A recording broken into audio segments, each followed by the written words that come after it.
Hey guys, तो welcome back our channel. तो आप सभी को मैं फिर से अपने एक न्यू ब्लॉग में स्वागत करता हूं। तो भाई साहब, अभी जो मैं बात करने वाला हूं वो बागेश्वर धाम के ऊपर मैं बात करने वाला हूं। आज का टॉपिक है कि भाई साहब वहां पे बहुत कुछ हो रहा है जो कि हम लोग मोबाइल पे देखते हैं। तो इसी टॉपिक में आज बात करने वाले हैं। तो चलते हैं और ब्लॉग को शुरू करते हैं। तो गाइस, तो जैसा कि आप सभी लोग देख सकते हैं कि मैं जो हूँ अभी फ़िलहाल गांव आया था, क्योंकि आप सभी लोगों को पता है कि कल होली है। और आई होप कि आप सभी लोग होली के दिन ही आप लोगों को ये वीडियोस मिल रही है, क्योंकि ये जो वीडियोस है वो होली के दिन ही पोस्ट हो जाएगी सुबह में 8 बजे के करीब में। मैं अभी डालता हूँ, बट एक दिन पहले डालता हूँ और पोस्ट 8 बजे टाइमिंग रहती है, तो इसीलिए आप लोगों को कल मिलेगी। तो आप लोग को सबसे पहले तो हैप्पी होली। आप सभी को होली की ढेर सारी शुभकामनाएं। और आज है होलिका दहन, मतलब कि आज बुराइयों का एकदम खल्लास। तो ऐसा कुछ सीन है भाई साहब। भाई साहब फिर से आते हैं टॉपिक पे। और आज का जो टॉपिक है तो बागेश्वर धाम बाबा के ऊपर है कि भैया वो मतलब ऐसे ऐसे चमत्कार करते हैं जो काल्पनिक, मतलब सोच भी नहीं सकते हैं।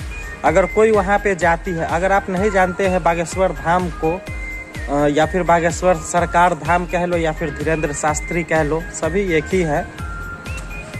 तो अगर आप नहीं जानते हैं तो मैं बता देता हूं कि उनका जन्म जो है वो एक मध्य प्रदेश के एक छोटे से गांव में हुआ था, और वहीं पे उनकी सभा वगैरह चलती है।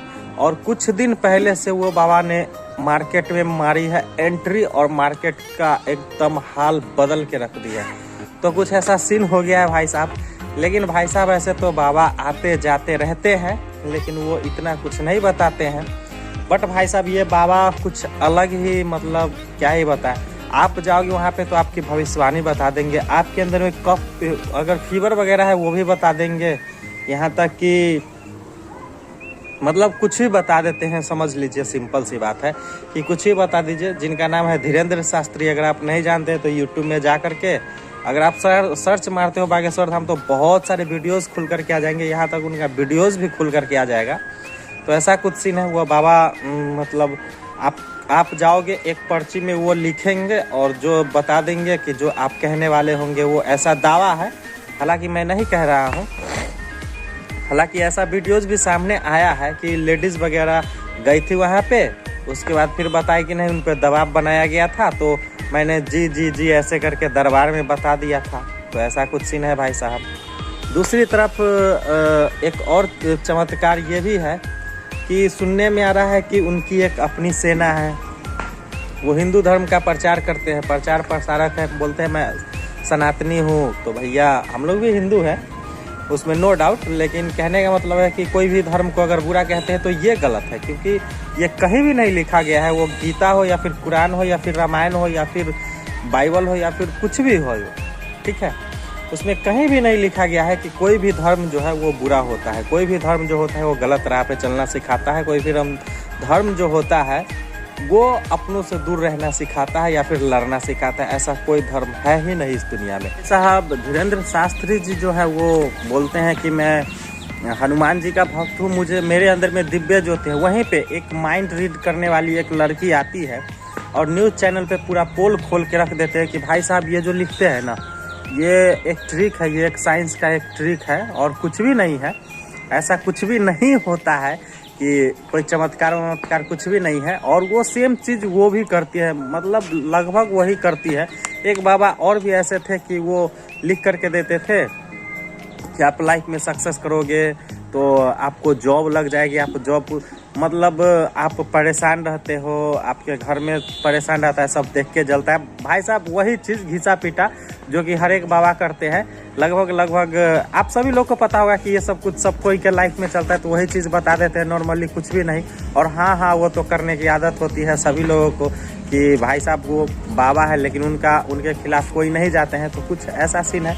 और सोचने वाली तो ये बात है कि भाई साहब आकर के अगर वो लड़की बताती है तो पता नहीं हमारे देश में कुछ ऐसे भी लोग हैं कि मतलब यार यहाँ पे हमारे देश में कुछ साइंटिस्ट बनते हैं, कुछ नेता बनते हैं, कुछ अभिनेता बनते हैं, कुछ मतलब बहुत बड़े अच्छे लोग बनते हैं। कुछ यूट्यूबर्स बनते हैं, तो मतलब कुछ लोग तो ऐसे हैं कि अंधभक्त बनने में पड़े हैं। तो भैया अगर आप अंधभक्त बनते हैं तो कौन रोक सकता है। इस देश में हर कोई स्वतंत्र है, कुछ कहने की बात नहीं है। अगर आप बाबा के चक्कर में आते हैं, बहुत सारे ऐसे वेब सीरीज भी आ गई है, आश्रम भाई साहब, इसीलिए तो आश्रम बना करके रख दिए। तो भैया आप मूर्ख बनने के लिए लोग ही तैयार है तो बनाएंगे तो। और एक चीज़ तो ये मैं दावे के साथ कहता हूँ कि भाई साहब सबसे ज़्यादा अगर मूर्ख बनते हैं तो यहीं पे लोग बनते हैं, वो भी बाबा और ढोंगी बाबा के चक्कर में। आपको क्या लगता है वो ढोंगी बाबा क्या बोलते हैं पता है? कि मैं रावण से फ़ोन पे बात करता हूँ, फ़ोन पे बात करता हूँ। भाई साहब क्या ये संभव है कि फ़ोन पे बात करते हैं, वो भी रावण से? मतलब ऐसे बोलते हैं कि एक दिन हम फ़ोन किए थे तो दोस्त पूरा एकदम बात किए ये वो। अगर आप नहीं देखे तो इससे पहले का जो वीडियोस था उसमें जाकर के देख लीजिएगा कि कैसे क्या क्या बात करते थे। तो ऐसा कुछ सीन है भाई साहब, रावण से फ़ोन पे बात करते हैं। अब लोग मूर्ख बन रहे हैं तो बना रहे हैं, पैसा लूट रहे हैं, यही तो चल रहा है। और कहीं ना कहीं लोगों को थोड़ा सा पार्टी पॉलिटिक्स का भी दवा मतलब वो होता है, पॉलिटिक्स का भी सपोर्ट होता है। अब कहा जा रहा है ऐसा कि गवर्नमेंट की तरफ से इनको एकदम ब्लैक बेल्ट धारी एकदम बाउंसर मिलेंगे जो कि इनकी रक्षा करेंगे। भाई साहब जहाँ पे इनका सभा चलता है ना, वहाँ पे गरीब लोगों का ना जो ज़मीन वगैरह रहने के लिए घर वगैरह था वो अपना लिया गया है और उसमें दुकान सब खोला जा रहा है ताकि लोग आ रहे हैं तो एकदम चल रहा है और धड़ल्ले से, और इसका टैक्स कोई गवर्नमेंट नहीं मांगती है। तो ये सब धर्म प्यार में बहुत कुछ होता है, लेकिन क्योंकि यहाँ पे भाई साहब हिंदू मुस्लिम करके वोट लिया जाता है, यही चीज़ है। और आप उसका साथ दोगे तो सरकार आपका साथ देगा, तो कुछ ऐसा सीन है भाई साहब। लेकिन आप लोग क्या कहते हैं, आपका क्या ओपिनियन है, आप लोग भी ज़रूर कमेंट करके मुझे ज़रूर बताइएगा। आप लोग का कमेंट का मुझे बहुत बेसब्री से इंतज़ार होता है। और अगर चैनल पे फर्स्ट टाइम है तो चैनल को सब्सक्राइब कीजिएगा, वीडियोज अच्छी लगी होगी तो लाइक कीजिएगा।